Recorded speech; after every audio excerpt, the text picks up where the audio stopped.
Ed eccoci qua ragazzi, siamo giunti al 16° episodio del restauro dello Zip, nonché l'ultimo episodio di questa serie. Più precisamente sarà l'ultimo episodio di questa serie in quanto lo scooter è completamente assemblato al 100% e dunque pronto per andare a correre in pista. Non mancheranno però tanti altri video sullo Zip riguardo eventuali upgrade o miglioramenti nel corso del tempo. Comunque dopo questa intro epica non mi resta altro che raccontarvi tutte le piccole cose che ho fatto nelle ultime 2-3 settimane, perché chi ha seguito la serie dall'inizio alla fine ed è stato ben attento all'intro del video avrà notato qualcosa di nuovo.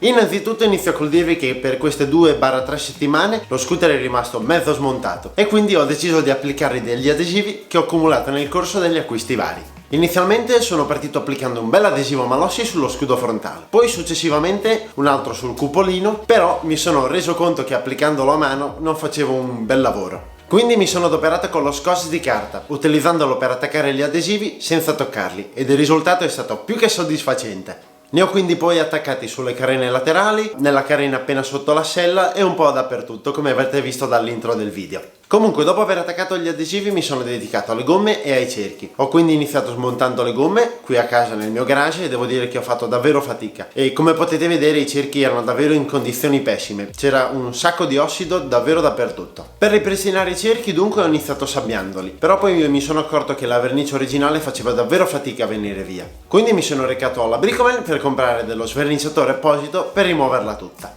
Dopo aver dato lo sverniciatore e aver rimosso più quanta vernice possibile, mi sono recato di nuovo in sabbiatura e gli ho dato una bella passata finale in modo tale da renderli perfetti e devo dire che sono venuti davvero bene. Infine li ho poi carteggiati e verniciati con la stessa vernice che ho usato per verniciare le carene. Ovviamente prima gli ho dato una bella mano di fondo. Insomma ragazzi, sti cerchi mi hanno portato via davvero tanto tempo. Uno dei motivi è che li ho fatti con calma perché non vorrei che la vernice saltasse via dopo poco tempo. E comunque devo dire che sono super contento del risultato perché sono venuti davvero bene. In ogni caso poi con la stessa vernice con cui ho verniciato i cerchi ho verniciato anche i fianchetti, che se vi ricordate ve li avevo mostrati nell'episodio 14 che erano pieni di graffi. Devo essere sincero, ci sono rimasti perché avrei dovuto stuccarli. Sono comunque contento del risultato ed essere sincero sì, avrei dovuto stuccarli ma non ne avevo voglia. Nel mentre di tutto ciò con calma ho smontato la trasmissione, quindi ho rimpiazzato i vecchi rulli da 3,5 grammi con dei nuovissimi rulli sempre da 3,5 grammi. Ho poi sostituito le mollettine e la molla di contrasto. La molla di contrasto sono passato dalla viola alla rossa, invece per le mollettine sono passato dalle nere alle blu, che mi sembravano un pochino troppo dure. Ovviamente poi ho rimontato tutto quanto, gomme, cerchi, trasmissione e fianchetti, in modo tale da terminarlo definitivamente in vista della prima pistata che sarà sicuramente il primo weekend disponibile. E sarò sincero, non vedo l'ora.